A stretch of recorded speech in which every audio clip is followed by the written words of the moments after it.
ආයුබෝවන් ඔබ සියලු දෙනාට පැහැබර උදෑසනක් හිතේ තියෙන සියලුම බලාපොරොත්තු සඵල වෙන ජයග්‍රාහී දවසක් වේවා කියලා ප්‍රාර්ථනා කරනවා අද දවස. ඉතින් හරුණෝදයෙන් ජයමගට වැඩසටහන එක්කයි ඔබ මේ එකතු වෙන උදෑසන 8 වෙද්දී ඔබ දන්නවා සතියේ දින 5ෙම අපි ඔබේ හමුවට එනවා කියලා. POTV නාලිකා අංක 94 අභිමානවත් ජයග්‍රහණයක සම්භාවනීය ප්‍රවේශය ජයමග TV ඔස්සේ. ඉතින් හැමදාමත් අපි මේ වැඩසටහන තුලදී ඔබේ ජීවිතයට වැදගත් වෙන දේවල් ඔබට ගෙනෙනවා විශේෂයෙන්ම එක් ක්ෂේත්‍රයන් සම්බන්ධයෙන්. ඉතින් අද දවසේ අපි කතා බහ කරන්න හිතුවා ටිකක් වෙනස් ක්ෂේත්‍රයක් පිළිබඳව. ඒ තමයි ඔබ යම්කිසි ආයතනයක ප්‍රධානියෙක් නම් ඔබ ආයතනය වෙනුවෙන් ආයතනයේ අභිවෘද්ධිය වෙනුවෙන් අනාගතය වෙනුවෙන් කළ යුතු දේවල් රාශියක් තියෙනවා. ඉතින් අපි පසුගිය සතියකදීත් අපිට එකතු වුණා නම් ඔබට මතක ඇති අපි කතා කළා විශේෂයෙන්ම මේ නායකත්වයේ කියන දේ කොහොමද බෞද්ධ දර්ශනයත් එක්ක අපි සම්බන්ධ කරගන්නේ කියලා. ඉතින් එහි සාධක කීපයක්ම තියෙනවා. අපි ඒ අතරින් මූලික පියවරක් පිළිබඳව තමයි අද දවසේ මේ පැය පුරාවටම කතා බහ කරන්න හිතුවේ. ඉතින් අනිවාර්යයෙන්ම අපිත් එක්ක රැඳෙන්න කියලා ඔබ සියලු දෙනාට අපි ආරාධනා කරනවා මේ පැය පුරාවටම. අද දවසේ අපි විශේෂයෙන්ම කතා කරන්න හිතුවා මේ ආයතනයක සැලසුම් සකස් කිරීම ගැන. අත්‍තරම ආයතනයක අභිවෘද්ධියට අනිවාර්යෙන් ප්‍රධානියා විසින් කරන ප්‍රධානම දෙයක් මේ සැලසුම් කියන දේ සැලසුම් සකස් කිරීම කියන දේ. හැබැයි සැලසුම් මේ සකස් කරන සැලසුම හරියාකාරව සිදු වුණේ නැත්නම් බොහෝ දේවල් සිද්ධ වෙනවා. විශේෂයෙන්ම අපි දන්නවා දැන් ආයතනයක් කියන්නේ ලාභ එක්ක පාඩු එක්ක ගැටෙන තැනක් තමයි ආයතනයක් කියලා කියන්නේ. ඉතින් ආයතනයකට හරියාකාරයෙන් සැලසුමක් සකස් කිරීම කොයිතරම් දුරට වැදගත්ද කියන කාරණා පිළිබඳව අද දවසේ ඔබට පැහැදිලි අවබෝධයක් ලැබෙවි. ඒ නිසා රැඳෙන්න අපිත් එක්කම මේ පැය පුරාවටම. ඉතින් මේ සුවිශේෂී කතා බහට අද දවසේ අපි බොහොම ගෞරවයෙන් අපේ මැදිරියට කැඳවගත්තා. MAS Intimates ආයතනයේ නිෂ්පාදන සහ මෙහෙයුම් අධ්‍යක්ෂ රුවන් කෑරගල මහත්මයාව. ආයුබෝවන් සුබ දවසක් ඔබට. හොඳයි. ඉතින් දැන් මම ඔබට කෙටියෙන් පැහැදිලි කළා අපි අද දවසේ මොකක් සම්බන්ධයෙන්ද කතා බහ කරන්න සූදානම් වෙන්නේ කියලා. දැන් රුවන් මහත්මයාගේ මම මුලින්ම මේ වගේ දෙයක් අහන්න හිතුවා. දැන් අපි බෞද්ධ දර්ශනයත් සම්බන්ධ කරගෙනම මේ පිළිබඳව කතා බහ කරමු. දැන් ඇත්තටම මේ විශේෂයෙන්ම දැන් සමාගමක අනාගතය එහෙම නැත්නම් සංවර්ධනය කියන දේවල් රඳා පවතින්නේ මේ ඵලදායී සහ සාර්ථක සැලසුමක් මත. ඉතින් ඒ විදිහට මේ ඵලදායී සහ සාර්ථක සැලසුමක් සකස් කර ගැනීමේදී මේ නායකයෙක් තුළ සහ කණ්ඩායමක් තුළ තිබිය යුතු විශේෂ ගුණාංග කීපයක් තියෙනවා. ඒ නිසා අපි අද කතා බහ ආරම්භ කරමු මොනවාද මේ විශේෂ ගුණාංග කියලා මතක් කරලාම. හොඳයි. ඔබ කිව් පරිදි ආයතනයක් ගත්තොත් අරමුණක් කරා යද්දී ඒ අරමුණ කරා යන්න අවශ්‍ය සැලසුම නිසියාකාරව සකස් වීම ඉතාම වැදගත්. අපි පහුගිය සතියේ කතා කරා වගේ මම අදත් අපි උත්සාහ කරන්නේ මේ නායකත්වය සහ ආයතනයක් මෙහෙයීම සම්බන්ධව ප්‍රායෝගිකව මුහුණ දෙන ගැටලු සහ ඒවට ලැබෙන විසඳුම් සමග ඒවා කොහොමද බෞද්ධ දර්ශනය එක්ක සම්බන්ධ කරගන්න පුළුවන් ආකාරය ගැන. අපි මේ ප්‍රශ්නේ ගත්තොත් නායකයෙක් හෝ කණ්ඩායමක් තුළ තිබිය යුතු ලක්ෂණ මොනවාද කියලා මම ඉස්සෙල්ලාම පටන් ගන්න කැමතියි. අපේ බුද්ධ ධර්මයේ තියෙන ධම්මපදයේ අප්පමාද වර්ගයේ තියෙන 4 වෙනි ගාථාව මම ගාථා ධර්ම කියන්නේ නැහැ. ඒ ගාථා පටන් ගන්නේ උත්තාන වටෝ සතිමතෝ කියලා. ඒකේ සිංහල තේරුමෙන් කියන්නේ කවුරු හරි පුද්ගලයෙක් නැගී සිටි වීරයෙන් යුතුනම් මනා සිහියෙන් යුතුනම් නිදොස් කර විමසා බලා කටයුතු කරන තැම්පත් දැහැමි දිවපැවතුම් ඇති නොපමා වූ පුද්ගලයාගේ කීර්තිය මනාව වැඩේ. ඔය කියන සිංහල තේරුමේ සැලසුම් සකස් කිරීමට අවශ්‍ය ඉතා වැදගත් කරුණු 3ක් තියෙනවා. එක හොඳ සිහිය. හොඳ සිහිය කියන්නේ ගාථාවේ තියෙන ආකාරයට සතිමතෝ කියන එක. ඒකේ තේරුම බෞද්ධ දර්ශනයට අනුව ඒකේ විවිධාකාර නිර්වචන තියෙනවා. ඒකට කියනවා සමහරවිට අපි එළඹ සිටින සිහිය, යහපත් කල්පනාව, සතිය, හරි දේ හරි ලෙස දැකීම ඒක ඊටාම වැදගත්. ඒ වගේම බුද්ධ ආගමේ කියලා තියෙනවා යෝනිසෝ මනසිකාරයෙන් යුතුව සිටිය යුතුයි කියලා. කියන්නේ උසස් මනසක් ඇති මිනිසුන් වශයෙන් අප සිහිනුවෙන් සිතාමතා විමසා බලා කටයුතු කළ යුතුය කියන එක ධර්මයේ කියලා තියෙනවා.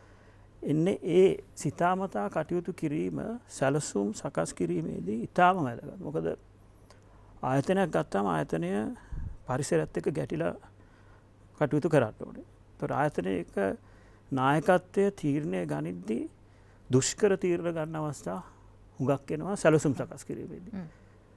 පහසු තීරණ සැලසුම් සකස් කිරීමේදී ගන්නවා නම් සැලසුම හොඳ සැලසුමක් නෙවෙයි. පහසු දේවල් කිසිම දවසක ඉතාම හොඳ වෙන්නේ නැහැ. ඒ වගේම විවිධ ලක්ෂණ සහිත විවිධ පුද්ගලයන් එක්ක කටයුතු කරන්න වෙනවා නායකත්වයට සැලසුම් සකස් කිරීමේදී.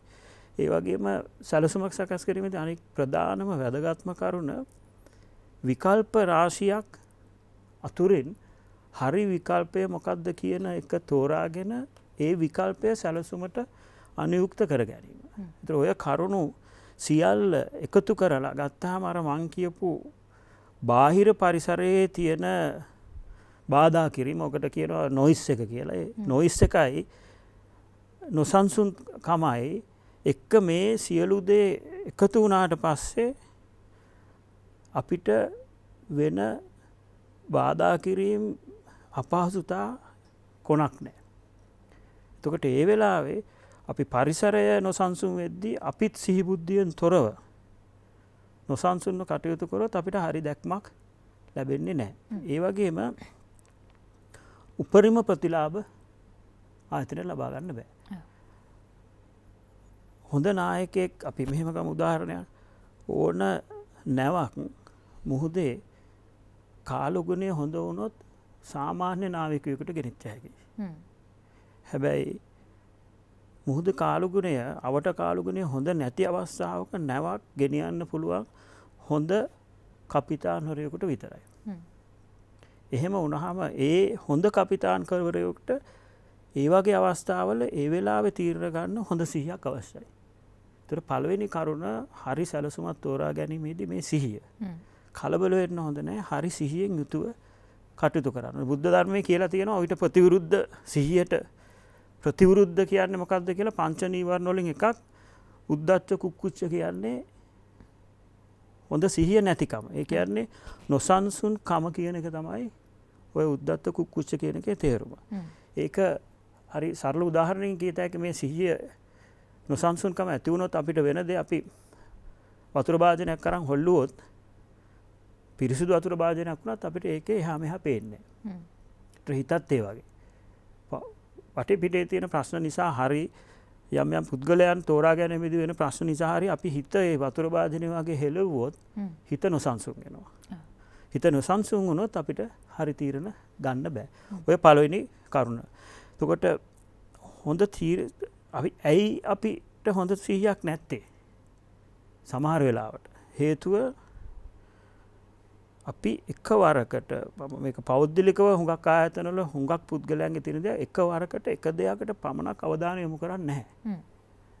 සාමාන්‍යයෙන් නායකයෙක් වුණාම විවිධ දේවල් කළ යුතුයි. එක තමන්ට අයිති රැකියාව අතරතුර ඒ රාමුව ඇතුළතුර තමන් විවිධ දේවල් කළ යුතුයි. හැබැයි අපි හිතමු ඒ වගේම තමන්ගේ පවුලේ කටයුතු සමබරතාවයෙන් කළ යුතුයි.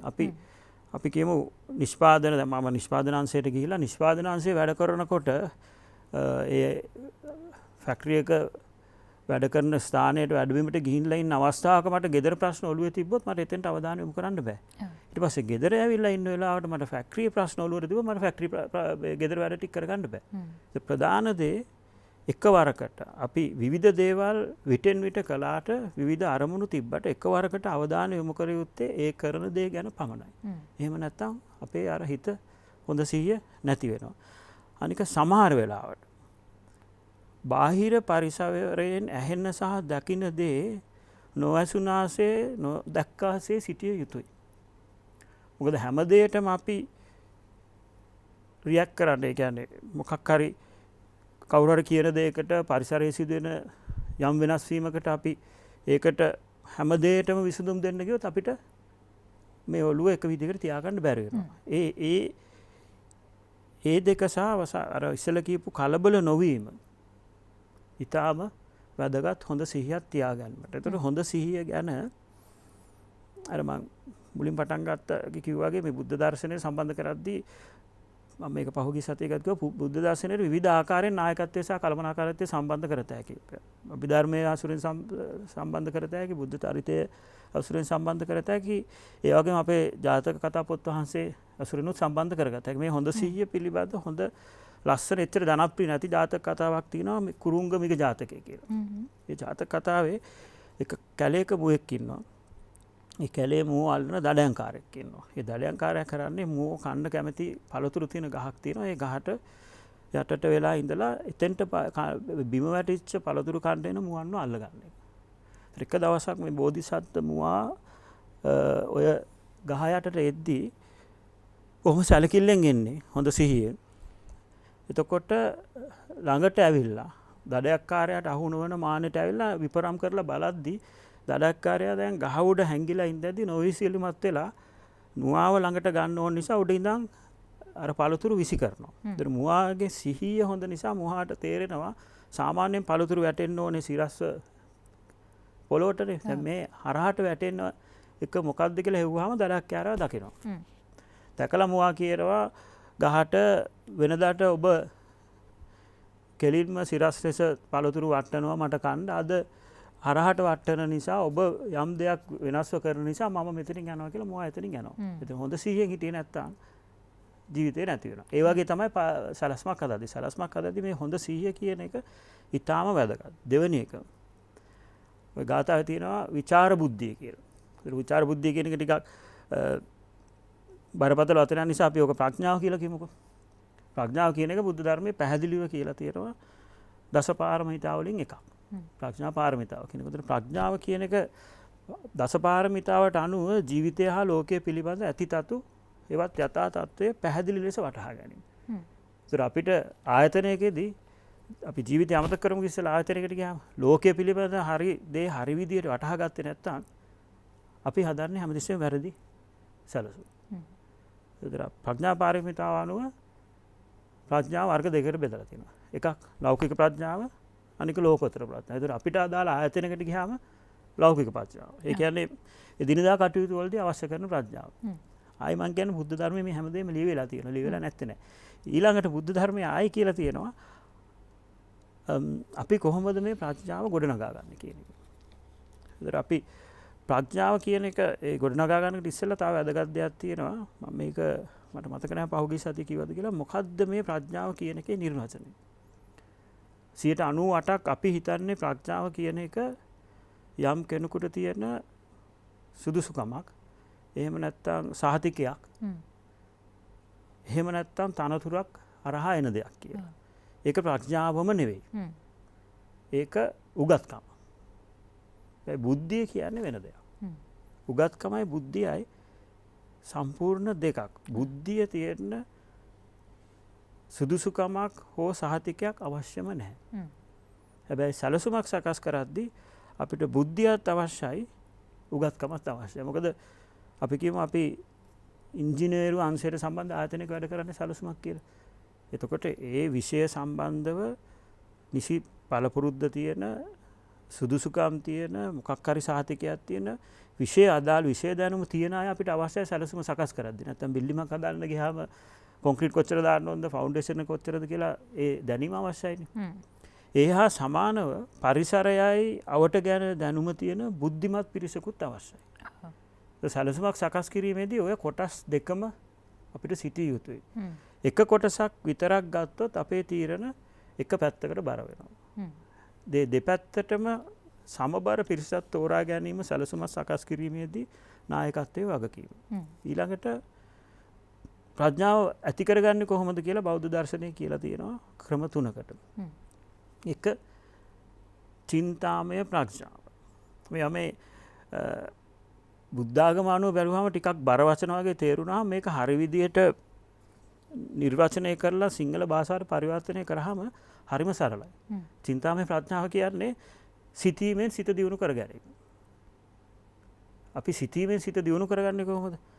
හැම තිස්සෙම මේ මනස කාර්යබහුල කරගන්න ඕනේ. මේ මනස කියන්නේ සාමාන්‍ය මැෂින් එකක් වගේ. ඕන මැෂින් එකක් දවස් 10ක් වැඩ කරේ නැත්නම් මලකට කනවා. ඔව්. ඒක ඔළුවත් ඒ වගේ. හැම තිස්සෙම හිත මොකකට හරි යොදවන්න ඕනේ. හැබැයි වැදගත් දෙයකට. මැෂින් එකක් අනවශ්‍ය දෙයකට යොදවුවොත් ඒකේ ධාරිතාව අනවශ්‍ය දෙයකට පාවිච්චි වෙන්නේ. ඒ වගේ මොළයත් අනවශ්‍ය දෙයකට යොදවන්න හොඳ නෑ. හැබැයි හැම තිස්සෙම මේක මැෂින් එක වැඩ කරන්න ඕනේ. ඒ වගේම හැම තිස්සෙම තීරණයක් ගන්න ඉස්සෙල්ලා අපි විනාඩි තව 10ක් වැය කරන්න ඕන නම් හිතන්න ඕන. අපිට විනාඩි 10 වැය කරන්න බැරි ප්‍රශ්නයක් නේ තියෙන්නේ. අපි හිතනවා විනාඩි 10 වැය කරොත් අපිට නගින්න තියෙන බස් එක පහුවේ කියලා. හැබැයි බස් එක පහ වුණාට වෙන බස් එකක් එනවා. ඒ 10 හරියට වැය කරලා හරි තීරණ ගන්න එක ඉතාම වැදගත්. දෙවෙනි ආකාරය ප්‍රඥාව වර්ධනය කරගන්න සුතමය ප්‍රඥාව.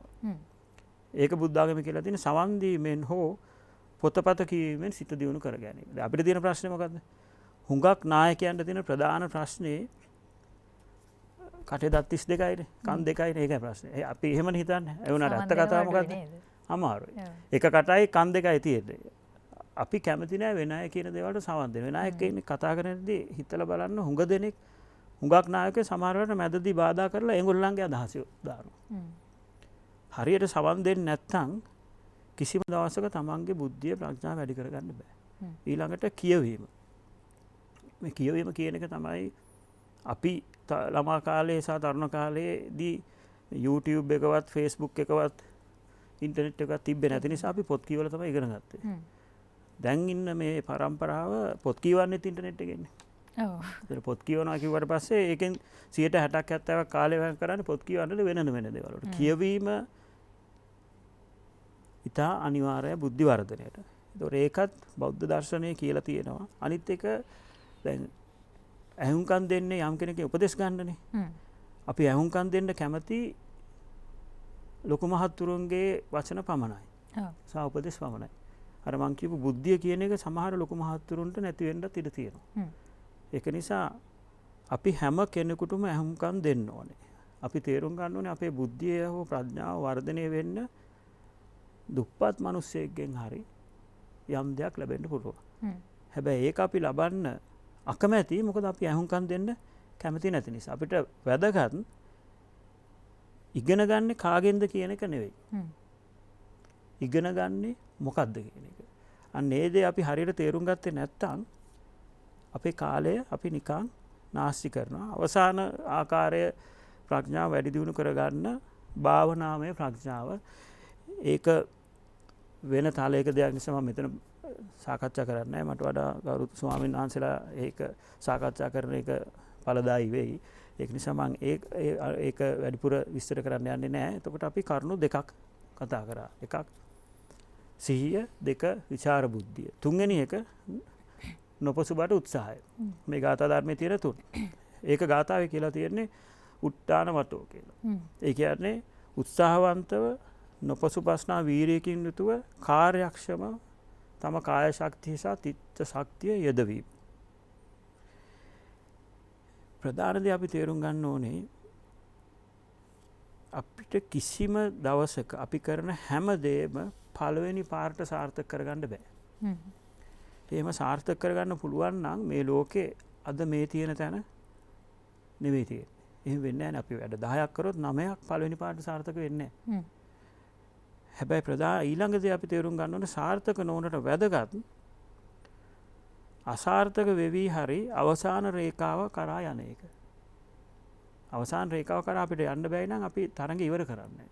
සමහරවිට අපි තරඟේ දිනන්නේ නැති වෙන්න පුළුවන්. හැබැයි තරඟ ඉවර කිරීම තමයි අවසාන කිරීම තමයි වැදගත්. එතකොට අපිට වෙන දේවල් වලට අපි හිත පසුබට කරගෙන නැවැත්තුවොත් අපිට අවසාන රේඛාව කරා යන්න බෑ. අපි සැලසුම් කරද්දී අපි සැලසුම් 1000ක් ඉදිරිපත් වෙන්න ඉඩ තියෙනවා. හැබැයි එකයි හරියන්නේ.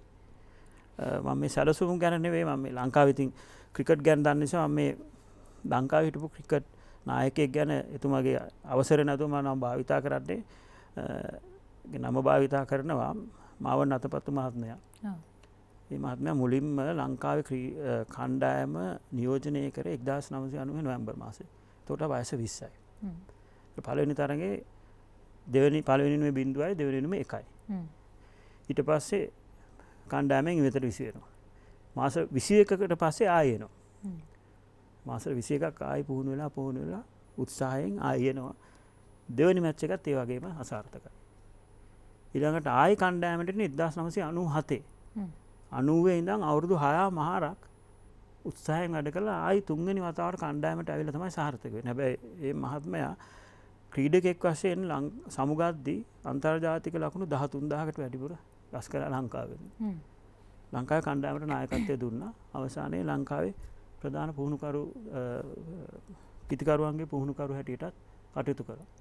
එතකොට පළවෙනි පාර හරි දෙවෙනි පාර හරි අසාර්ථක වෙද්දී අයින් වුණා නම් අද අපිට මාවන්නතපත්තු කියන කෙනෙක් ගැන කතා කරන්න නැහැ. අන්න ඒක තමයි තේරුම් ගන්න ඕනේ ප්‍රධාන දේශ කරුණු තුනයි. එක අපි අනිවාර්යෙන් හොඳ සිහියෙන් අවශ්‍ය සැලසුම් විශ්ලේෂණය කරන්න ඕනේ. දෙක අවශ්‍ය ප්‍රඥාව විචාර බුද්ධිය තියෙන්න ඕනේ. විචාර බුද්ධිය කියන්නේ උගත්කමම නෙවෙයි. තුන නොපසුබස්නා උත්සාහය තියෙන්න ඕනේ. ඔය තුන තිබ්බොත් අපිට හරි සැලැස්මක්කට නිසි නායකත්වයේ දෙන්න පුළුවන්. හොඳයි. අපි කතා බහ කරමින් ඉන්නේ ආයතනයක සැලසුමක් කොහොමද නිර්මාණය කරන්න කියලා. ඒ සඳහා කොහොමද නායකයෙකු වැඩ කරන්නේ කියලා. ඉතින් රුවන් කෑරගල් මහත්මයා සමග අපි මේ කතා බහ ඔබට ගෙනෙන්නේ. එතුමා සඳහන් කළා හොඳ සිහිය කියන දේ, එතකම විචාර බුද්ධිය කියන දේ, ඒ වගේම තමයි මේ නොපසුබට උත්සාහය කියන ගුණාංග තුන අනිවාර්යෙන් නායකයෙක් විදිහට ඔබ සතුව තිබිය යුතුයි කියලා. ඉතින් අපි බෞද්ධ දර්ශනයත් මේට සම්බන්ධ කරගෙන තමයි අද දවසේ මේ කතා බහ ඔබට ගෙනෙන්නේ. දැන් සාර්ථක සැලැස්මක් සැකසීමේදී නායකයෙකු සතු ගුණාංග තමයි අපි කතා බහ කළේ. ඊළඟට රුවන් මහත්මයා දැන් මේ ඇත්තටම මේ සාර්ථක සැලැස්මක් සඳහා ඉක්මනින් තීරණ ගැනීමත් අවශ්‍ය වෙන කාරණයක්. ඒත් එක්කම තමයි නිවැරදි තීරණ ගැනීමත් අනිවාර්යෙන් කළ යුතුයි. මොකද ඒ ඉක්මනින් ගන්න තීරණය වැරදි තීරණයක් වුණොත් එතනත් ප්‍රශ්නයක් ඇති වෙනවා. එතකොට ඉක්මනින් තීරණ ගැනීම සහ මේ ඒ ගන්න තීරණ නිවැරදි වීමත් ඉතාමත් වැදගත්. එතකොට දැන් ඒ සඳහා උපකාරී වෙන වැදගත්ම ලක්ෂණයේ විදිහට ඔබතුමා දකින්නේ මොකද්ද? වැදගත් ලක්ෂණ දෙකක් තියෙනවා. ඒකත් මං ධම්මපදෙම පටන් ගන්න. චිත්ත වර්ගයේ පළවෙනි ගාථාවේ මං කෙලිම සිංහල තේරුම කියන්නම්. හී වඩුවා හී දණ්ඩෙහි අදාරින්නාක් මෙන් බුද්ධිමතා සෙලවන්නා වූ චපල වූ රැක්මට අපහසු වූ නොවැළැක්විය හැක්කා වූ සිත ඍජු කරයි. ප්‍රධාන දේ ඍජු තීරණ මනස ඍජුව තබා ගන්න එක. ඕක සමහරලාට අපිට ඉංග්‍රීසියෙන් කියතගේ ස්ට්‍රේට් ෆෝවර්ඩ් හරි ට්‍රාන්ස්පේරන්සි හරි කියන එක. අපි ඉස්සෙල්ලා ඒ කරුණ ගැන කතා කරමුකෝ. ඒකේ ඍජුව තබා ගත්තාම පමණයි අපිට යුක්තිය සහ සාධාරණය මත පිහිටා අවංක තීරණ ගන්න පුළුවන්. අපි හැමතිස්සෙම ගන්න තීරණ සැලසුමක් සම්බන්ධව විනිවිද පේනන ගතියෙන් යුතුය. විය යුතුයි. ඒ කියන්නේ ට්‍රාන්ස්පේරන්සි එකක් තියෙනවා. නැත්තම් අපි වෙන්නේ අපේ අසාධාරණ ආකල්ප නිසා අපි සැලැස්මක් පිළිබඳ ගන්න තීරණ වෙනස් විය යුතු නැහැ. ඒ වගේම සාමාන්‍යයෙන් වෙන්නේ අපි සාමාන්‍යයෙන් අපි කැමති අය කියන දේ අහන්නනේ. එතකොට අර ඉබේම පක්ෂග්‍රාහී බව බයස්නස් එක කියනවා. ඒතර පක්ෂග්‍රාහී බව කියන එක අපේ ඔළුවේ තිබ්බොත් අපි තෝරා ගන්න විකල්පය ඒ පැත්තට බර වෙනවා. අපි බයස් ඒ කියන්නේ අපි පක්ෂග්‍රාහී පිරිස කියන දේ හෝ අපි අපේ හිතේ තියෙන හිතවිල්ලට පක්ෂග්‍රාහී දෙයක් පමණයි අපි සැලසුමක් ඇටියට පිළිගන්න කැමති වෙන්නේ එහෙම වුණොත්. ඊළඟ ප්‍රශ්නේ අපි සමහර පක්ෂග්‍රාහීකම නිසා සමහර පිරිසකට අපි වැඩිපුර හොඳට සලකනවා, සමහර අයට සලකන්නේ නැහැ. එහෙම වුණාම අර මං කියපු දේ නැවත වෙනවා. මම වැඩිපුර සලකන සහ මම ආශ්‍රය කරන්න කැමති පිරිස තියෙන සැලකිල්ල වැඩිවීම මත ඒ පිරිස කියන දේ කරන්න මම පෙළඹෙනවා. එතකොට වැරදින්න තියෙන සම්භාවිතාව වැඩි. අපිට පුළුවන් නම් අපේ කණ්ඩායමට පෙන්වන්න අපි ගන්න තීරණ අසාධාරණ නැති වෙනස් නොවන සෑම දෙනාටම එක හා සලකන සහ සෑම යෝජනාවකටම එක හා සලකන ආකාරයට අපි ඒ තීරණ ගන්නේ සැලසුමක් සකස් කිරීමේදී කියලා අපිට ඔප්පු කරන්න පුළුවන් වුණොත් කණ්ඩායම අපි ගැන තියෙන විශ්වාසය ඉබේම වැඩි වෙනවා. ඒ වගේම අපි ඔය අනවශ්‍ය බලපෑම් නිසා වැරදි තීරණ ගන්න තියෙන සම්භාවිතාවත් බිඳුව වෙනවා. එතකොට ඉබේම කණ්ඩායමේ සහයෝගය අපිට ලැබෙනවා සැලසුම ක්‍රියාත්මක කරන්න. කණ්ඩායම දැනගත්තාම අපි සාධාරණ හැමෝටම පොදුවේ එක හා සමාන ලෙස සලකනවා කියලා හැමෝම අපිට සහයෝගය දෙනවා. ඒක තමයි වෙන්නෙම නැත්තේ. අපි හැමතිස්සෙම අඩුම ගාන හිතනවා මෙයා මගේ ඉස්කෝලේ මං අපේ ගෙවල් ළඟ හරි කියලා හිතලා අපි පොඩි තල්ලුවක් දෙන්න උත්සාහ කරනවා. බුදුරජාණන් වහන්සේ එහෙම කරේ නැහැ. බුදුරජාණන් වහන්සේ උන්වහන්සේ ගත සෑම තීරණයක්ම සාධාරණව ඍජුව ක්‍රියාත්මක කළා සහ ගත්තා. හොඳම උදාහරණේ උන්වහන්සේ ගිහි කල ඉඳන් මිතුරුව ඉඳලා ගිහි හැර යද්දී උදව් කරපු චන්න ඇමතියා තුමා පැවිදි වුණාට පස්සේ භික්ෂූන් වහන්සේලාට වැරදි ආකාරයෙන් ආමන්ත්‍රණය කරපු නිසා බුදුරජාණන් වහන්සේ පෞද්ගලිකවම චන්න ස්ථිරවරයන්ට බ්‍රහ්ම දණ්ඩනය පැනවුණා. අපිට වුණා නම් එහෙම එකක් මොකද වෙන්නේ? මම කවුරු හරි පොඩි කාලේ ඉඳන් අඳුරන එක ඉස්කෝලේ හිටපු එකට විශ්වවිද්‍යාලයට ගියපු කෙනෙක් සාමාන්‍ය වැරද්දක් කරොත් සහ වෙන කෙනෙක් වැරද්දක් කරොත් අපි ගන්න තීරණ දෙකක් නේ. එන්නේ එහෙම කරන්න බෑ සැලසුමක් සකස් කරද්දී. කවුරු හෝ කියන හැමදේම එක හා සමාන ලෙස අපි සලකන්න ඕනේ. එක හා සමාන බරක් තියලා ඒක විශ්ලේෂණය කරන්න. එහෙම නැත්නම් අනිවාර්යයෙන්ම ගන්න තීරණ වැරදි. ඊළඟට වැඩිහිටියන් සහ අත්දැකීම් ඇති අයගේ අදහස් වලට ගරු කරන්න ඕනේ. ආයි මං කියන්නේ ඔය ඉස්සෙල්ලා කියපු එක නිසා මම නැවත මේක කියන්න යන්නේ නැහැ. අපි ගරු කරන්න කැමති අපිට ඉහළ නිලධාරීන්ගේ අදහස් වලට පමණයි. ඒක හැමෝටම පොදු දෙයක්. මොකද ඉහළ නිලධාරියානේ මගේ පඩිය අත්සන් කරන්නේ. වේතනය අත්සන් කරන නිලධාරියා කියන දේ තමයි මං අහන්න කැමති. ඒ උපදේශ පමණයි වැඩිපුර පිරිසක් පිළිපදින්න සහ අහන් ඉන්න කැමති. එහෙම බෑ. මොකද ඉහළ නිලධාරියා කියන්නේ එක පුද්ගලයෙක්. අනිවාර්යයෙන්ම මේ අත්දැකීම් වලට සහ වැඩිහිටිකමට ගරු කළ යුතුයි. ඒකෙන් කියන්නේ ඒගොල්ලෝ කියන හැමදේම හරි කියලා. හැබැයි ගරු කිරීම හෝ අවම වශයෙන් දිය යුතුයි. ඒක අනිවාර්යයෙන්ම අපේ ධර්මයේ තියෙන දෙයක්. විවිධ ස්ථානවල වැඩිහිටියන්ට ගරු කිරීම ගැන කියවෙනවා. එක ස්ථානයක නෙවෙයි මම ආයි උදාහරණයකට ගන්නම් ජාතක කතා සංග්‍රහයේ ජාතකයක්. මේකත් අපි පොඩි කාලෙම මේක නම් ටිකක් පොඩි කාලේ අපි අහපු කතාවක්. තිත්තිර ජාතකය කියලා එක කැලේක වටුවෙකුයි වඳුරෙකුයි අලියෙකුයි යාළුවෝ වශයෙන් ඉන්නවා. මේගොල්ලෝ හැමදාම මේ ප්‍රඥාවන්ත තුන්දෙනෙක් හැමදාම හවසට රැස් වෙලා සාකච්ඡා කරනවා.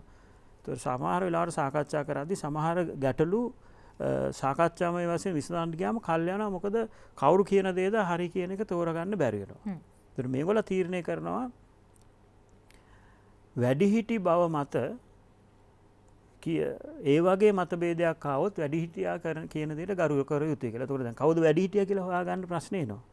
එතකොට මේ අලියා කියනවා ගහක් දැකලා ලොකුවේ වෙනදා ඒගොල්ලෝ රැස් වෙන ගහ යට මේ ගහ මම පොඩි කාලේ ගහේ උඩ තියෙන දලු පෙන්නලා මම මගේ බඩෙන් මේ දලු තියෙන ගහ පිරිමැද්දා කියලා. එතකොට වඳුරා කියනවා මම පොඩි කාලේ එතකොට අලියාගේ බඩ මේ සයිස් එක කියමුකෝ මම පොඩි කාලේ මම බිම ඉඳන් මේ ගහේ දලු කඩාගෙන කෑවා කියලා. එතකොට ගහ මෙච්චරයි. ඒ කියන්නේ වඳුරා අලියට වඩා ලොකුයි. එතකොට වටුවා කියනවා මම පොඩි කාලේ වෙන කැලේක වෙන ගහකින් මේ පළතුර කාලා මෙතෙන්ට ඇවිල්ලා මම දාපු මල මුත්‍ර වලින් ආපු ඇටයකින් තමයි මේ ගහ පැලුනේ කියලා. ඒතර ඒගොල්ලෝ පිළිගන්නවා වටුවා තමයි වැඩිහිටියා කියලා. මේ කතාවේ ලොකු තේරුමක් තියෙනවා. වටුවා වැඩිහිටියා නිසා එයාගේ මතය හරි කියලා අමාරු අවස්ථාවලදී පිළිගන්න එක නෙවෙයි. මේක ලස්සනට ගැලපුවොත් තේරෙන්නේ සයිස් එක සහ ලොකුකම නෙවෙයි වැඩිහිටිකම කියන එක. වටුවාට වඩා වඳුරා ලොකුයි. එහෙමනම් ප්‍රමාණයෙන් බැලුවොත් වඳුරාට වැඩි බලතල තියෙනවා. වඳුරාට වඩා අලියා ලොකුයි. එහෙමනම් අලියාට වැඩි බලතල තියෙනවා. හැබැයි වැඩි දැනීම සහ පරිණතභාවය තියෙන්නේ වැඩි හිටියට මිසක් ප්‍රමාණයෙන් සහ වෙන දේවල් වලින් වැඩි දෙයක් තියෙන පුද්ගලයාට නෙවෙයි කියන එකයි මේ ජාතක කතාවේ මට තියෙන හරි පණිවිඩය. නැතුව වැඩිහිටියාගේ අවවාද උපදේශ අනුගමනය කිරීම කියන එක පමණක්ම නෙවෙයි. එතකොට ඔය දෙක තිබ්බොත් අපිට අනිවාර්යෙන් සලස්මක් ඉක්මනින් සලස්මක් තෝරා ගන්න පුළුවන්. ඒ වගේම හැමෝගේම අදහස් විමසා බලන නිසා නිවැරදි තීරණ ගන්න තියෙන සම්භාවිතාවත් වැඩි. ඔය කාරණා දෙක තමයි වැදගත් වන්නේ. හරි. අපි කතා කරමින් ඉන්නේ ආයතනයක ප්‍රධානියෙක් විදිහට නායකයෙක් විදිහට කොහොමද ඔබ සැලසුමක් හදන්නේ කොහොමද සැලසුමක් ක්‍රියාත්මක කරන්නේ කොහොමද ඒ සඳහා අනිත් අයගෙන් සහයෝගය ලබා ගන්නේ මොන වගේ ගුණාංගද ඔබ ඒ සඳහා ප්‍රගුණ කළ යුතු කියලා. ඉතින් තවදුරටත් අපි සූදානම් මේ මාතෘකාව පිළිබඳව කතා බහ කරන්න. හැබැයි දැන් අපේ සූදානම් කෙටි විරාමයක් ලබා ගන්න. විරාමෙන් පස්සේ ඔබට නැවතත් අවස්ථාව තියෙනවා අරුණෝදෙන් ජයමගට අපේ වැඩසටහනත් සමගින් එකතු වෙන්න.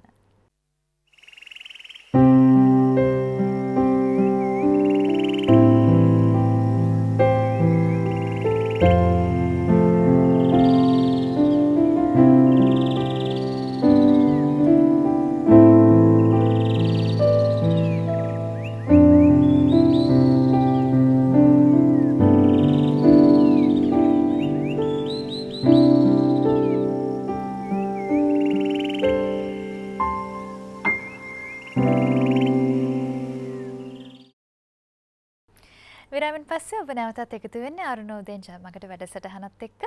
අපි කතා බහ කරමින් ඉන්නේ ආයතනයක සැලසුමක් සකස් කරන ආකාරය පිළිබඳව. දැන් අපි ඔබට පැහැදිලි කළා කොහොමද සැලසුමක් සකස් කරන්නේ සහ ඒ වෙනුවෙන් ඔබ තුළ ප්‍රගුණ කරගත යුතු ගුණාංග මොනවද කියලා. දැන් ඊළඟට අපි හැම කෙනෙකුටම පැන නගින ප්‍රශ්නයක් වෙන්නේ මේ සැලසුමක් සකස් කිරීමේදී ඕනෑම ආයතනයකට ප්‍රශ්න ඇති වෙනවා. ගැටලු ඇති වෙනවා. ඒ ගැටලු වලට මුහුණ දෙන්නේ කොහොමද කියලා තමයි අපි ඊළඟට කතා කරන්නේ. ඉතින් රුවන් කෑරගල මහත්මයාගේ මම ඊළඟට කැමති මේ වගේ ප්‍රශ්නයක් අහන්න. දැන් මේ සැලසුමක් සැකසීමේදී ඇත්තටම ආයතනයකට බොහෝ දුරට ඇතිවන ගැටලුවක් තමයි මේ කාලය කියන්නේ. කාලය කළමනාකරණය කර ගැනීම කියන දේ ටිකක් අපහසු කාර්යයක්. ඒත් එකම තමයි මේ ප්‍රමාද වීම කියන දේත් ගොඩාක් දෙනෙක්ට ඇතිවන ගැටලුවක්. ඉතින් ඒ වගේ ගැටලු අවම කරගන්න අපි තුල අපි ඇති කරගන්න ඕන ගුණාංග මොනවද? එහෙම නැත්නම් මේ වගේ දේවල් ඇති වෙන ඇත්තම ප්‍රධානවම හේතු වෙන්නේ මොන වගේ කාරණාද?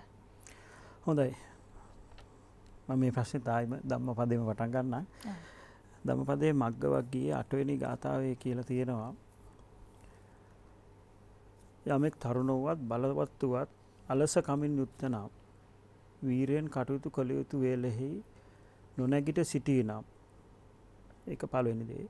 බොරු විතර්ක නිසා යටපත් වූ යහපත් කල්පනාවක් හා සිත් ඇති අලසයා නුවණින් දැක්ක යුතු මඟ නොදකි. ඒකේ කරුණු දෙකක් තියෙනවා. එකක් අලසකම. අලසකම කියන එක නැවතත් පංච නීවරණ යටතේ කියලා තියෙනවා තීන මිද්ද කියලා. තීන මිද්ද කියන්නේ සිතෙහි කයෙහි ඇතිවන නිදිමත ගතිය සහ උදාසීන බව කියන එක. ඒ වගේම අපේ සූත්‍ර ධර්මයකත් මේක කියලා තියෙනවා පරාභව සූත්‍රයේ. පරාභව සූත්‍රය අපි හැමෝම දන්න සූත්‍රයක්. ඒකේ බුදුරජාණන් වහන්සේ දේශනා කරලා තියෙනවා පිරිහීමට හේතු වන ගාථා කරුණු ගාථා 12කින්. ඒකේ 6 වෙනි ගාථාවේ මම සිංහලෙන්ම කියන්නම් කියලා තියෙනවා යම් මිනිසෙක් නිදන සුළු වේද ගණයා කෙරි ඇලන සුළු වේද උත්තාන වීරිය නැත්තේද උපතින්ම අලස වේද ක්‍රෝධයේ ලක්ෂණ කොට ඇති වේද මේවා පිරිහීමට හේතු වන කාරණා. ඒතකොට ධර්මයේ දෙතැනක ඔය අලසකම ගැන නොසුදුසුයි කියලා තියෙනවා. ප්‍රධාන දේ අලසකම කියන එක අපේ භාවිතාමය භාෂාවෙන් කිව්වොත් කම්මැලිකම. කම්මැලිකම නැති වුණොත් අපිට ශක්තියක් ඒ කියන්නේ අර එනර්ජි එක නැහැ.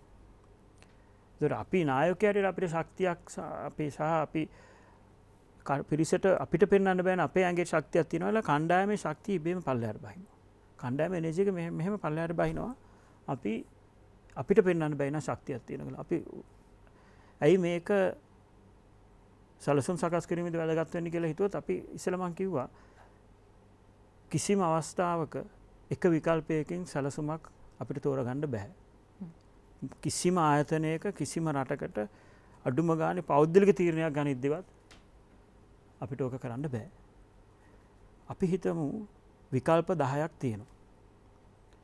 විකල්පයක් සාකච්ඡා කරද්දී අර මං කිව්වේ ඉස්සෙල්ලා කරුණු අනුව අපි හොඳ සිහි බුද්ධියෙන් ප්‍රඥාවෙන් තර්ක විතර්ක කරලා තමයි හැම විකල්පයක්ම අපි සාකච්ඡා කරන්නේ. ඒතර අපි නිකන් උපකල්පනය කරමු 7 වෙනි එක වෙද්දී අපිට මහන්සි. 8 වෙනි එක වෙද්දී මහන්සි වැඩි කම්මැලි හිතෙනවා. 9 වෙනි එක වෙද්දී හොඳටම ඇති වෙලා තියෙන වැඩි. අපි එතනින් එහාට සාකච්ඡා කරන්නේ නැතුව 9ක වෙනි එක වෙනකන් විකල්ප ටික විශ්ලේෂණය කරපු ටික බලලා එකක් තෝරගන්නවා. හැබැයි 10 වෙනි එක නම් හොඳම විකල්පය මොකද වෙන්නේ?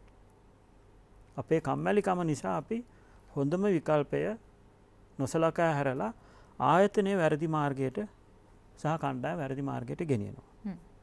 ඒක නිසා පෞද්ගලිකව හැම විටම උපරිම ශක්තියෙන් කම්මැලි කමින් තොරව වැඩ කරන්න ඕනේ. මම තාම උදේ පාන්දර නැගිටිනවා.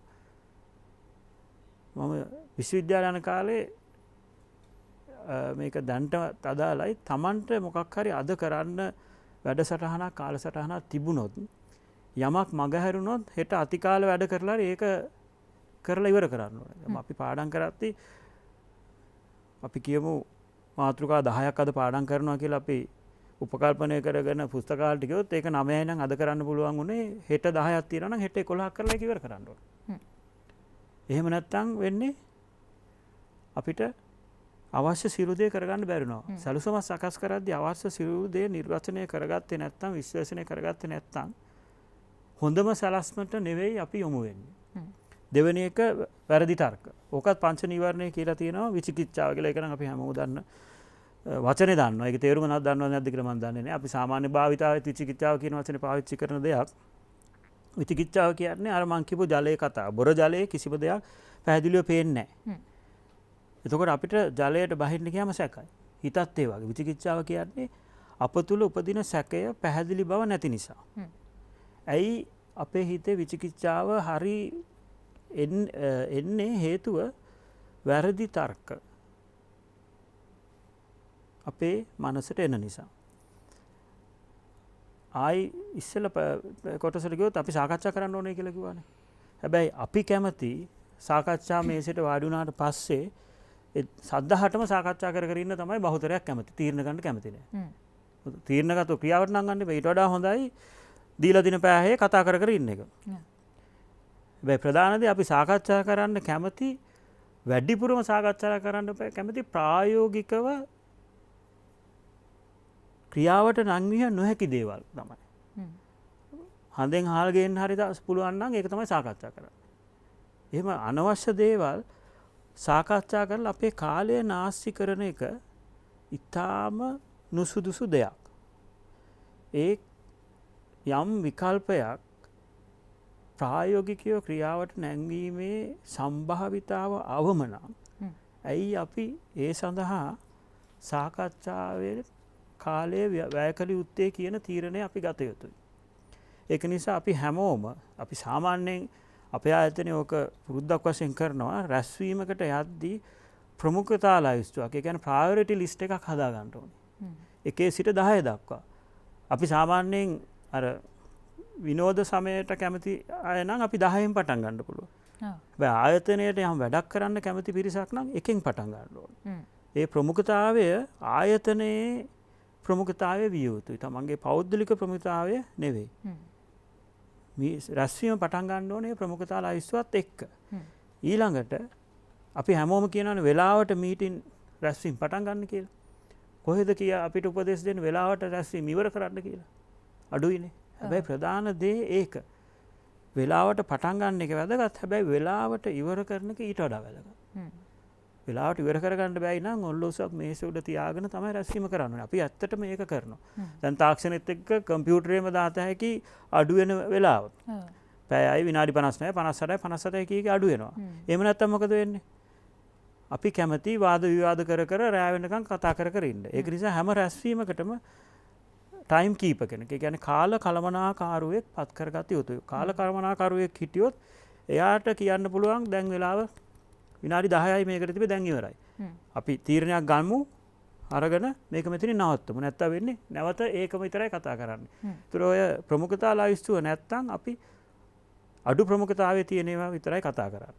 කාල කළමනාකාරය තිබ්බේ නැත්තම් ප්‍රමුඛතා ලයිස්තුව තිබ්බත් 1 සිට 5 6 වෙද්දී දවසේ කාලය අවසන්. එතකොට අර මං කියපු අවසාන 4 සාකච්ඡා කරන්න ඉඩමදි. කල්මදි. මේ දෙකම ඊටාම වැදගත්. අපි කණ්ඩායමක් ඉදිරියට සැලසුම් සකස් කිරීමේදී මේ තියෙන කාලයේ සහ ප්‍රමාදයේ ගැටලුව අවම කරගන්න. හරි. අපි කතා කරමින් ඉන්නේ ආයතනයක සැලසුමක් කොහොමද සකස් කරන්නේ කියලා.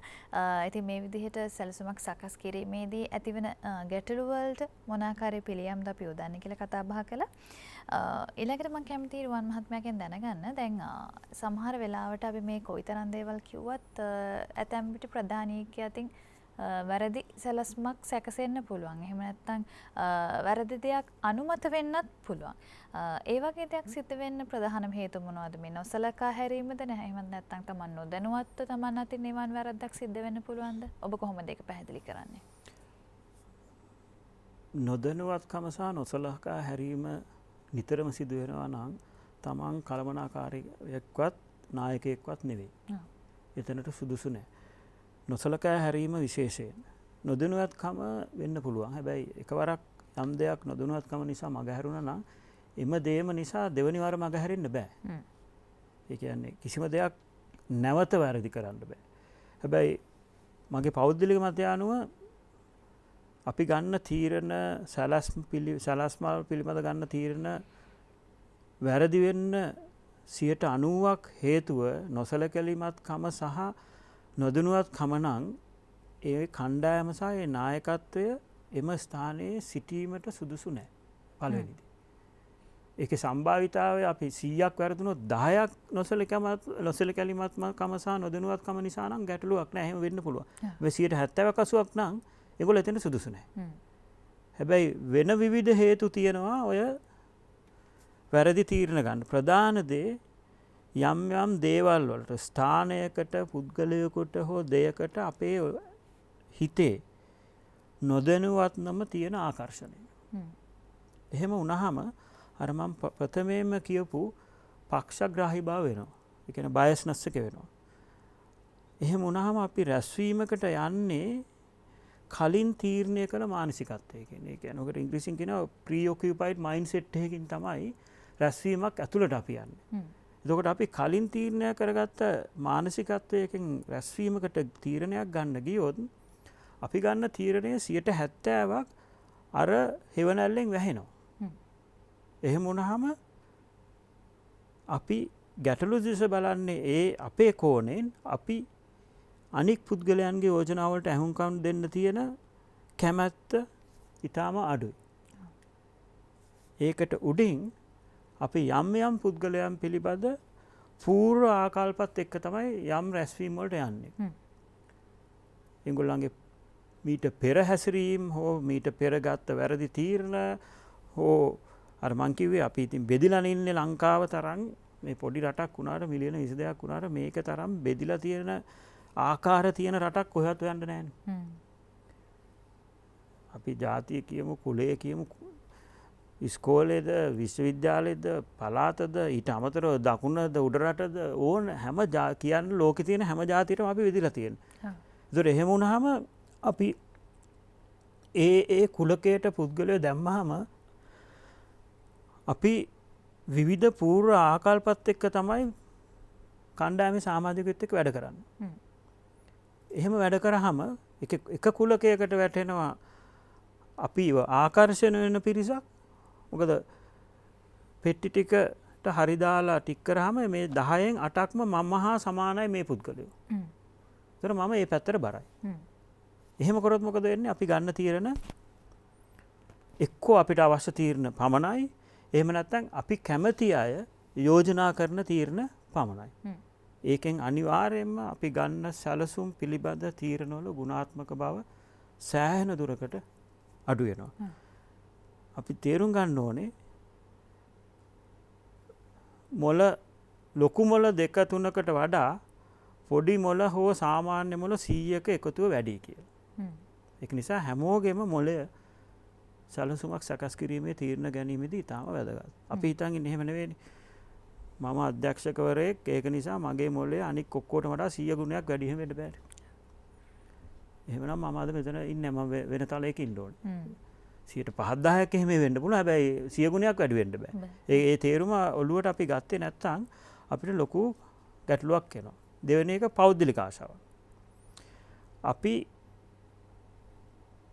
මේක ටිකක් විවාදාත්මක දෙයක්. හැබැයි බහුතරයක් නායකයෝ කැමති අපි ආස දේ අහන්න විතරයි. ගොඩක් ආයතනවල අපි දකිනවා සුබදායි සුභාරංචිය අහන්න විතරයි. ඒක ආයතනවල සහ දේශපාලන නායකත්වයේ දෙකේම තියෙනවා. ඒ වගේම අපි කැමති මිනිස්සු අපිව ප්‍රශංසා කරන එක අහන්න විතරයි. එතකොට මොකද වෙන්නේ? අපේ වටේට කැරකෙනවා අපි කියන එකට ඔව් කියන පිරිසක්. අපි පොඩි කාලේ ඔක අපි ආයතන වල නම් කියනවා පොඩි කාලේ අර අපි ඉගෙන ගත්ත පොයමයක් තියෙනවනේ අපේ වටේ ඉතුරු වෙන්නේ yes sir 3 bags full. ඔච්චර තමයි. ඒතර ඒක තමයි අපි නායකයෝ හැටියට අහන්නත් කැමති. මොකද එතකොට අපි අර අපි ගමේ භාෂාවෙන් කිව්වොත් අපි ටිකක් උඩට ගිහලා මුරුන් ගත්ත උඩටම යනවා ඉබේම. තල්ලු නෑ හැමෝම කියනවා බොස් කියන එක නම් ඉතා හරියට හරි. ඒක තමයි හරි. ඔච්චරයි තියෙන්නේ වෙන කිසි දෙයක් නෑ. මොකද මම කැමති ඒකට. එතකොට වෙන්නේ මොකද්ද? අපි සැලසුම් කරන අවස්ථාවේදී අපිට අවශ්‍ය සුභාරංචිය විතරක් අහන්න නම් අපි හරි කියලා විතරක් අහන්න නම් අපි වැරදි කියන එක කිසි කෙනෙක් කියන්නේ නැත්තම් අපි ගන්න තීරණේ වරදින්න තියෙන සම්භාවිතාව වැඩි. මොකද මිනිස්සු 20ක් රැස්වීමට කැඳවලා මම වාඩි වෙලා මගේ මතය විතරක් කියලා වටේ ඉන්න පිරිස අපුඩි ගහලා ලොක්කා කියපු එක තමයි හරියටම හරි අපුඩි ගහලා ගියොත් මොකද වෙන්නේ? සලසුම අපි එළියට යද්දී හිතේ තියාගෙන යාවි නෑ අපි හොඳ මේක තමයි කරේ. හැබැයි ක්‍රියාත්මකට කරන්න ගියාම මොකද වෙන්නේ? යථාර්ථයට මුහුණ දෙන්න වෙනවා. එතකොට නරකාරංචි එනවා. ඒතර අපි තේරුම් ගන්න ඕනේ කොයි වෙලාවේ නරකාරංචිය ලැබෙන එකද වඩා හොඳ. සලසුම් කරන වෙලාවේ නරකාරංචි අහලා ඒක හොඳට ඇහුම්කන් දීලා අර ඉස්සෙල්ලා කියපු ආකාරයට හරි තීරණ ගන්න එකද නැත්නම් වටේ ඉන්න ආවඩන්න කට්ටියගේ ප්‍රශංසා ටික අහලා ඒ වෙලාවේ වැරදි තීරණ අහලා අරගෙන හිත සන්තෝෂයෙන් එළියට ගිහිල්ලා ක්‍රියාවට නංවද්දී වැරදි දේවල් වලට මුහුණ දෙන එකද කියන එක. දෙවෙනි එක විය යුතු නෑ. පුළුවන් තරම් අපි උත්සාහ ගන්න ඕනේ මිනිස්සුන්ව පොළඹවන්න අපි කියන දේ ප්‍රශ්න කරන්න. ඒ කියන්නේ අපිව ක්‍රිටිසයිස් කරන්න පුරුදු කරන්න ඕනේ කණ්ඩායම. චැලෙන්ජ් කරන්න පුරුදු කරන්න ඕනේ. නෑ මේක මෙහෙම වෙන්න පුළුවන් නේද කියලා අහන්න පුළුවන් වෙන්න ඕනේ මේ කණ්ඩායමේ පහළම සමාජිකයට. දෙකට හුඟක් නායකයෝ කැමති නෑ. ඒක අපිට තීරණය කරන්න පුළුවන් මෙහෙමනේ ඕක එක්ක වීරය වෙන්න පුළුවන් එක්ක බිඳුව වෙන්න පුළුවන් නේ. අපි තීරණය කරන්න ඕනේ අපි වීරයා වෙන්නේ කොයි වෙලාවෙද කියලා. අපි කැමති මීටින් එකේදී වීරයා වෙලා එළියට යන්න. හැබැයි වැදගත් මීටින් එකේදී වීරයා වෙන එක නෙවෙයි. මීටින් එකේදී 0 ඒ කියන්නේ බිඳුව වෙලා සලස්ම ක්‍රියාත්මක කරන අවස්ථාවේදී වීරයා වෙනවා නම් වඩාම හොඳයි. ඒතර ඕක කරන්න අවශ්‍ය ප්‍රධාන දේ හරි සමාජික කණ්ඩායමේ සිටිය යුතුයි. හරි සමාජිකයෝ කියන්නේ පුද්ගලිකව ලෝකේ ඉන්න හොඳම අය නෙවෙයි. ආයි මං මේ ලංකාවේ මම ක්‍රිකට් වලින් උදාහරණයක් දෙන්නම්. ආයි මං ලංකාවේ ඉන්න හොඳ ක්‍රිකට් හිටපු හොඳ ක්‍රිකට් කීරකෙක්ගේ නම භාවිතා කරනවා කුමාර සංගක්කාර මහත්මයා. අපේ ලංකාවේ එතෙක් මෙතෙක් පහළ වෙච්ච හොඳම පිතිකරුවන්ගෙන් කෙනෙක්නේ. හැබැයි මේ මහත්මයා පන්දු යවන්නේ නැහනේ. කොච්චර හොඳ පිතිකරුවෙක් වුණත් අපිට කුමාර සංගක්කාරලා 11 දෙනෙක් දාලා ක්‍රිකට් මැච් එකක් ගහත හැකිද? බෑනේ. ඒක අනිත් පැත්තේ කට්ටිය බෝල් කරන්න වෙනවනේ. අපේ කවුරුත් නෑනේ බෝල් කරන්න. අන්න ඒ වගේ තමයි කණ්ඩායම. අපි 1996 දිනපු කණ්ඩායම බැලුවොත් හැමදේම කරන්න පුළුවන් අය හිටියා. දැන් සනත් ජයසූරිය, රොමේෂ් කල්විතාරණ ආපු ගමන් ලකුණු රැස් කරනවා. මුත්තයි මුලදෙරණ එක පැත්තකින් හිටියා. දඟපන්දු යන. චමින්ද වාස්, ප්‍රමෝද වික්‍රමසිංහ හිටියා. ඊට පස්සේ අරවින්ද සිල්වේට අර්ජුන රන්තුන් හිටියා. ඒතර වැදගත් කණ්ඩායමේ තනි පුද්ගලයන් කොච්චර හොඳද කියන එක නෙවෙයි. කණ්ඩායමේ සමීකරණය. අපි නායකයෝ හැටියට සැලසුමක් සකස් කරන්න ගන්න කණ්ඩායම මෙන්න මේ ආකාරයේ හොඳ සංයුතියකින් යුක්ත හැම ජාතියෙම මිනිස්සු. ඒ කියන්නේ අපිට අපි ඔකට ඉංග්‍රීසියෙන් කියනවා බැට් බෝල් ඇන්ඩ් ෆීල්ඩ්. තුනම කරන්න පුළුවන්. බැට් කරන්න පුළුවන් වෙන්න ඕනේ. ගහන්න පුළුවන් වෙන්න ඕනේ. පන්දු යන්න පුළුවන් වෙන්න ඕනේ. පන්දු රකින්න පුළුවන් වෙන්න ඕනේ. හැමදේම දක්ෂ පුද්ගලයෝ ඉන්න හොඳ විහුවක් තියෙන කණ්ඩායමක් විය යුතුයි. එහෙම නැත්නම් අපි අර අපේ පෞද්ගලික ආශාවන්ට කොටු වෙලා ඒ පැත්තට ඇදෙන්න ගියොත් ආයතනයේ අවසානයේ වගේම අපේ අවසානයත් අපි ළඟා කරගන්න. ඕක මම උදාහරණයක් ඇටියට ආයි ජාතක කතාවක් ගන්න. මේකත් ඇත්තට ජනප්‍රිය ජාතක කතාවක් නෙවෙයි. වාතමිග ජාතකය කියලා. ඔය වාතමිග කියන්නේ වාත කියන්නේ සුළං කියන එක, මිග කියන්නේ මුව කියන එක. සුළඟ වගේ දුවන මුව ජාතිය ඒ දවස්වල හිටියලු. බර්ණස් රජතුමා හරිම කැමතිලු විවිධාකාර සත්තු බලන්න. ඒකට උයන් පල්ල එක දවසක් දැක්කලු මේ සුළං මුවෙක් පැහැදිලි භාෂාවෙන් කියමුකෝ. උයනට ඇවිල්ලා යනවා. එතකොට රජතුමාට ගිහින් කියලා මෙහෙම මුවෙක් ඇවිල්ලා ඉන්නවා. ඔබතුමා මට තනකොළයි මී පැණි දුන්නොත් මම මුවාව රජමාලිගාවටම ගේන්නම් කියලා. ඒතර මේ ඒ මුවෝ මිනිස්සු දැක්කම දුවනවා. මේ උයන් පල්ල කරේ මුවා එන ස්ථානයට ගිහිල්ලා තනකොළවල මී පැණි තවරනවා. එහෙම ටික දවසක් තවරුවට තවද්දි මුවා ඒ රහට ඇල්මත් ඇති වෙලා ඊළඟට උයන් පල්ල පේන්න යනවා. එතකොට බය නැති වෙනවා. ඊට ටික දවසකට ගියාට පස්සේ තනකොළ මී පැණි තවල අතින් කන්න දෙනවා. ඒත් දැන් බය නැතිලා මොකද අරකට තියෙන ආශාව වැඩි නිසා. ඊට පස්සේ ටිකින් ටික තනකොළ කන්න දීලා එක දවසක් ටිකෙන් ටික මුවාව කෙලින්ම රජමාලිගාවටම ගෙනියනවා. රජමාලිගාවට ගෙනාවට පස්සේ දොරවල් ටික වහලා මුවා කලබල වෙනවා. බැරත්තුම මුවාව නිදාස් කරනවා. ඇයි ඒ වෙන්නේ? අපේ ආශාවන් අපේ තීරණ වැඩි වුණාම අපි ඒ ආශාවන් කෙරෙහි බැඳීම් වැඩි වුණා අපේ තීරණ සම්පූර්ණයෙන්ම ව්‍යාකූල සහ අර හෙවණැලුලින් වැහෙනවා. ඒතර වැරදි තීරණ සහ වැරදි සැලසුම් තමයි අපි හැම විටම ගන්න. හොඳයි. ඉතින් මේ සැලසුමක් සකස් කිරීමේදී අපි අතින් සිද්ධ වෙන වැරදි පිළිබඳව අපි කතා බහ කළේ. වැරදි සැලස්මක් එහෙම නැත්නම් වැරදි තීරණයක් අපි ඇයි සමහරලාට අපි අතින් ගන්න සැලසෙන්නේ? ඒත් එකම ඇයි අපි ඒ වගේ වැරද්දක් සමහර වෙලාවට අනුමත කරන්නේ? සහ ඒ දේවල් කොහොමද අපි වළක්ව ගන්න කියලා ඔබට පැහැදිලි කළා. ඉතින් තවත් කෙටි කාල වේලාවක් අපිට ඉතුරුලා තියෙනවා මේ කතා බහේ තවත් ඉදිරියට යන්න. දැන් අද දවසේ ප්‍රධානම කරුණු හතරක් පිළිබඳව දැන් කතා බහ කළා රුවන් මහත්මයා. විශේෂයෙන්ම අපි මුලින්ම කතා කළා මේ මොන වගේ කණ්ඩායමක්ද ඉන්න ඕනේ කියලා. මේ විශේෂයෙන්ම කණ්ඩායමක් තුළ තියෙන ලක්ෂණ මොනවද කියලා මේ වගේ සැලසුමක් සකස් කරන්න. ඊට පස්සේ අපි කතා බහ කළා මේ නිවැරදි තීරණ ගන්න කොහොමද කියලා. ඒත් එක්කම මේ සමාගමකට ඕනම සමාගමකට ආයතනයකට තියෙන ප්‍රධානම ගැටලු පිළිබඳව අපි කතා කළා. විශේෂයෙන්ම මේ කාල කළමනාකරණය වගේ දේවල් පිළිබඳව.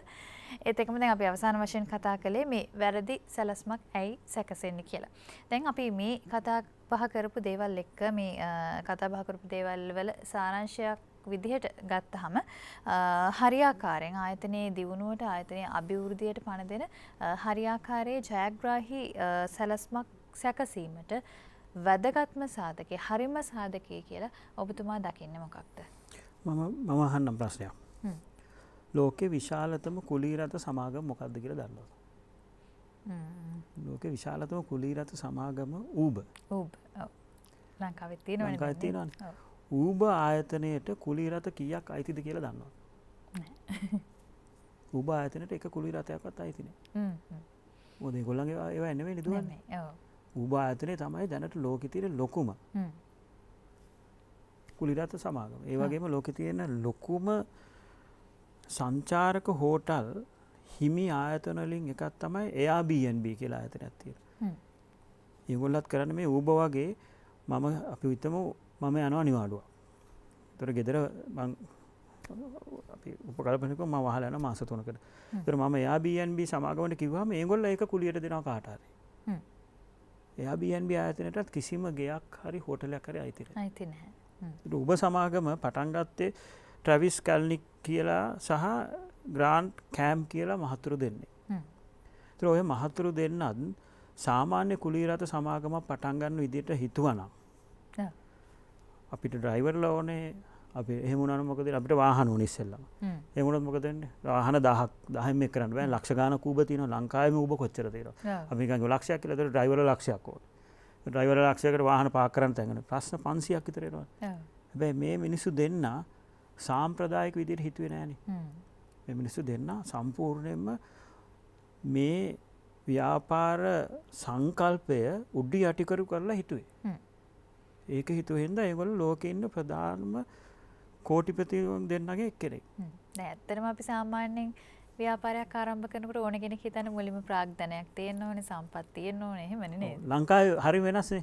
දැන් ඔයා දැකලා තියෙනවද අපි නිකන් හිතමුකෝ අපි මෙහි නම් නුවරට යනවා කියලා හිතමුකෝ.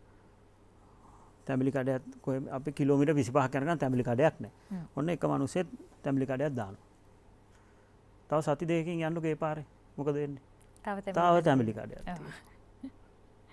ඔය අපි ජපානය කියලා හිතමු. මම සපත්තු කඩයක් දැම්මොත් ලංකාවේ නම් අල්ලපු වැටේ සපත්තු කඩයක් දානවනේ. ජපානයේ අල්ලපු වැටේ දාන්නේ මේස් කඩයක්. අපි ව්‍යාපාරයේ සැලසුමක් සකස් කරද්දී සාමාන්‍ය සාම්ප්‍රදායික විදියට හිතුවොත් අපිට මේ දැනට ලෝකයේ තියෙන රාමුව ඇතුලේ විතරයි දියුණු වෙන්න පුළුවන්. ඒක නිසා අපි තේරුම් ගන්න ඕනේ අනිත් පැත්තට කරන්න. ඒක බුද්ධ ධර්මයේ ඊටාම පැහැදිලිව කියලා තියෙනවා. බුද්ධ ධර්මයේ කියලා තියෙනවා බුදුරජාණන් වහන්සේ අනුසෝතගාමී නොවි පටිසෝතගාමී වුණ නිසා තමයි ධර්මය අවබෝධ කරගත. උන්වහන්සේ බුදු වෙන්න ඉස්සෙල්ලා දවසේ තමන් වහන්සේගේ පාත්‍රය රේරන්දලා ගඟට දාලා මේ පාත්‍රයේ උඩුගම් බලා ගියහොත් මම බුද්ධත්වයට පත් වෙන එක අනිවාර්යයක් කියන සිතුවිල්ල සිටුවනේ. ඒතර අනුසෝතගාමී කියන්නේ මොකද්ද? ගඟ පහළටම ඇදන් යනවා.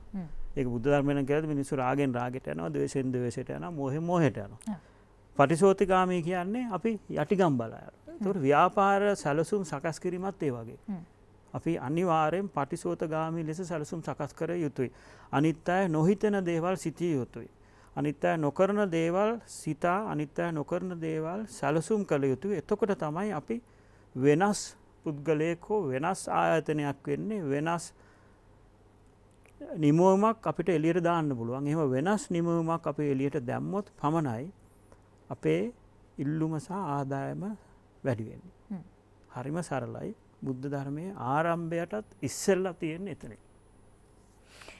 හොඳයි. ඉතින් අපි මේ බුදු දහමත් සම්බන්ධ කරගෙන බුද්ධ දර්ශනයත් සම්බන්ධ කරගෙන තමයි අද දවසේ මේ කතා බහ ඔබට ගෙනාවේ. විශේෂයෙන්ම ආයතනික ප්‍රධානියෙක් විදිහට කොහොමද සැලසුමක් සකස් කරන්නේ කියලා මම හිතනවා ඔබට ඒ සම්බන්ධයෙන් හොඳ පැහැදිලි අවබෝධයක් ලැබෙන්නේ නැති කියලා. දැන් මේ මාතෘකාව සම්බන්ධයෙන් අපිට තවත් කතා කරන්න ගොඩක් දේවල් තියෙනවා. අපි ඉදිරි සතිවලදීත් මේ ආකාරයට මේ ආයතනික අභිවෘද්ධිය වෙනුවෙන් කොහොමද අපි වැඩ කටයුතු කරන්න ඕනේ කියන දේවල් එක් සතේට එක් සාධක සම්බන්ධයෙන් කතා බහ කරන්න සූදානම් ඉන්නවා. ඉතින් එළඹෙන සතියේදීත් අපි සූදානම් මේ අපි දැන් අද කතා කළේ මේ පළවෙනි අදියර මේ දෙවෙනි අදියර පිළිබඳව සාකච්ඡා කරන්න අපි එළඹෙන සතියේදී සූදානම් වෙනවා. ඉතින් අද දවසට අපිට ලැබිලා තියෙන කාල වේලාව හමාර වෙනවා.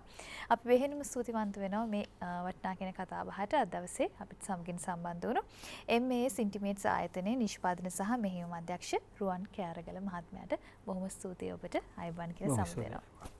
හොඳයි. ඉතින් අපි ඔබට ආරාධනා කරනවා හෙට දවසේදී උදෑසන 8 වෙද්දී අර්ණෝදයෙන් ජයමගට වැඩසටහනත් එක්ක එකතු වෙන්න කියලා. ඒත් එක්කම හැම වෙලාවෙම හරවත් වැඩසටහන් ගුණාත්මක වැඩසටහන් එක්ක එකතු වෙන්න යහපත් ගමන් මාර්ගයකට යොමු වෙන්න කැමති ඔබ හැම දිනකටම අපි ආරාධනා කරනවා අභිමානවත් ඡායාග්‍රහණයක සම්භාවනීය ප්‍රවිෂ්ඨය Pure TV නාලිකාංක 94 ජයමග TV සමගින් රැඳෙන කියලා. අද දවසේත් තවත් බොහොමයක් වැඩසටහන් අපි ඔබ වෙනුවෙන්ම සූදානම් කරලා තියෙන්නේ. එහෙමනම් අදට මේ වැඩසටහනට සමු දෙන්නට අපි සූදානම්. සුබ දවසක් ඔබ සියලු දෙනාට. ආයුබෝවන්.